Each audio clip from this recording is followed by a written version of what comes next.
Today I'm going to be reading S.T.E.A.M City, Heavy Art History by Margaret Ann Collier and Bison Production.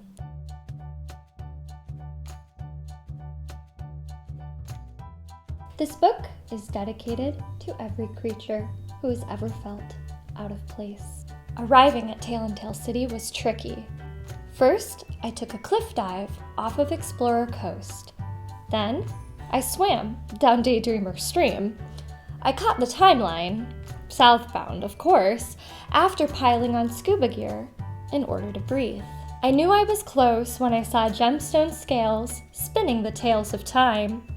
Yes, they have timelines for tales in this underwater town, timelines on topics that make each of them proud. The old motto of many in S.T.E.A.M City was a mixture of glee and pride. Before gliding away, each creature would say, "My tale spins the best tale of time." Oh, and they'd twist, they'd zip, they'd flip, they'd cartwheel, and they'd cascade. Each creature competed to do the best tricks. Each wanted a tale at the center of display.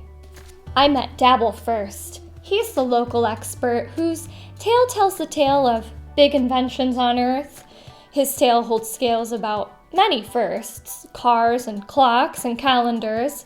But before I could read the entire thing, the inventions historian flexed his muscles at me.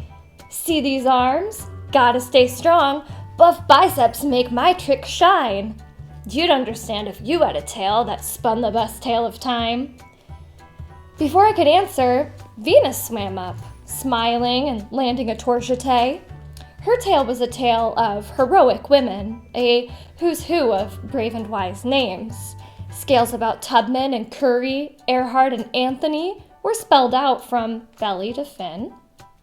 But I couldn't get more than a peek of the tale on her tail as Venus twirled at high spin. "Slow down," I called. "I can't," she replied. "Not as long as I'm the one whose tale spins the best tale of time." The tails and tails twirled around and around in fancy, swirling waves. They were impressive, sure, but dizzying. I wandered off. I needed a break. Before long, I found a giant cave. I'd found the home of Filbert, the whiz of art history and most committed scale collector in S.T.E.A.M City. But Filbert didn't flip or twist. He couldn't cartwheel. He couldn't cascade. Filbert had collected so many odes to art that his tale held too much weight. Filbert had worked hard in his collecting of sculptures and artists and paintings, and yet he said that more than anything, he wanted to flip and swim and flex like his friends. I explained Filbert's problem to Dabble. He was quick to say, "Surely I can be of aid. With a tale of inventions, each time I tumble, bright ideas flash by my face."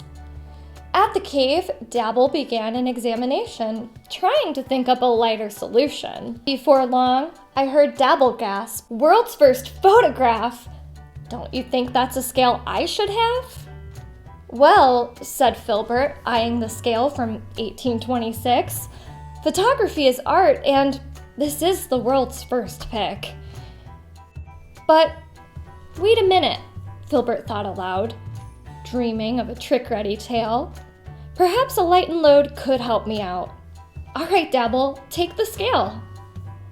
Dabble swam into town with his new yellow scale. Everyone applauded the addition to his tale. It made Venus fall into daydream mode. And Filbert was pleased when Venus proposed that she take a few scales off his load, including Self-Portrait by Ms. Rita Kahlo. Next came Avie, the expert on things that fly. The first thing that caught his eye, a sketch called Flying Machine from 1488. "Wow," he said, "made by Da Vinci, 400 years before planes." Next came the animal historian. Scamper saw Filbert's first scale and exclaimed, "Your oldest art scale is about an animal? No way." It sure was. Art can be traced back pretty far. more than 35,000 years, to woolly mammoth art. This went on, all day. Everyone swam in and out of the cave. Each time they took from Filbert's tail, they'd chime, "My tail spins the best tale of time." As for Filbert, things started to feel light. He was ready to give flips and spins and twists a try. But this light and load had come with a price. The only place Filbert wanted to flip was on the way back to his own cave, and quick. He was embarrassed, sure, but even worse, it felt like he'd thrown out all his hard work. Collecting those scales had not been easy. He'd had to study so much art history. But the very, very worst part, he missed his scales. A lot. The timeline of art might be long and heavy, he thought, but that heavy story filled his heart. Filbert reflected. Filbert grieved. Filbert saw he had a need. To refill his tail, his heart, and his mind, art was his key, he realized, for his tale to spin his favorite tale of time. So, he went out. Filbert found the flight enthusiast. "Avie," he said, "as an art historian, I can't stand losing this." Avie stopped his fancy twirls to look Filbert in the eye. "The Da Vinci piece? I'm sorry, it's too important to the history of flight." Filbert sighed. "It's not all bad," said Avie. "You can always see it here on mine. The tale that spins the best tale of time."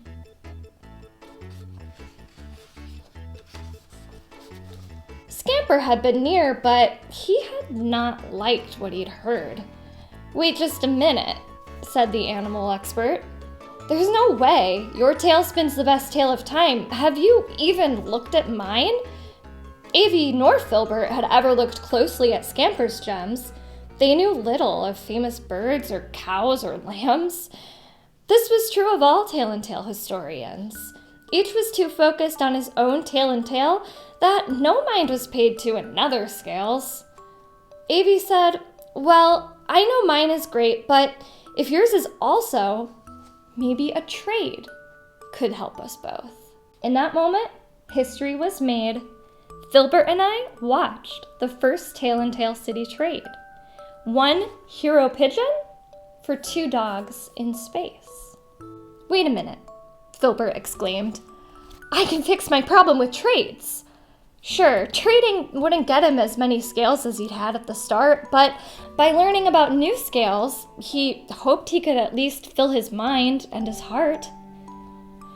He started with Scamper, saying, "I think I have something you might want." He held up a scale about painter Eugène Delacroix. "Very important artwork of tigers. Pretty neat, you know? It can be yours for the scale of the chimp artist Congo." Filbert pointed to Scamper's gem about this artsy animal, a primate who painted more than 400 works in total.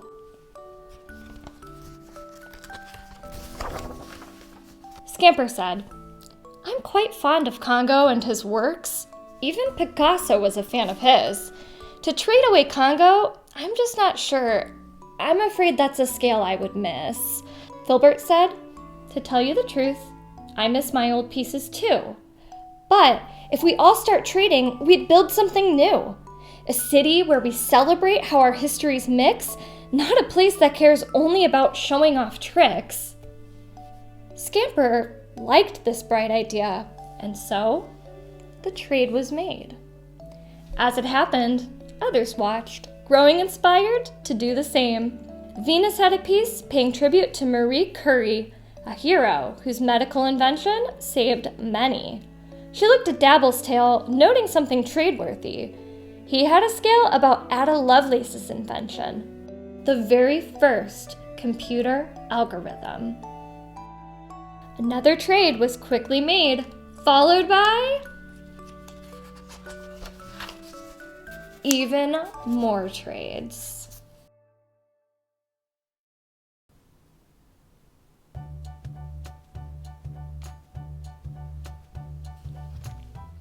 The historians of Tale City were suddenly too busy to think about spinning around and splashy tricks, and soon enough, the old motto vanished. It was the art expert who invented the city's new phrase, "Our tales spin tales that are often the same."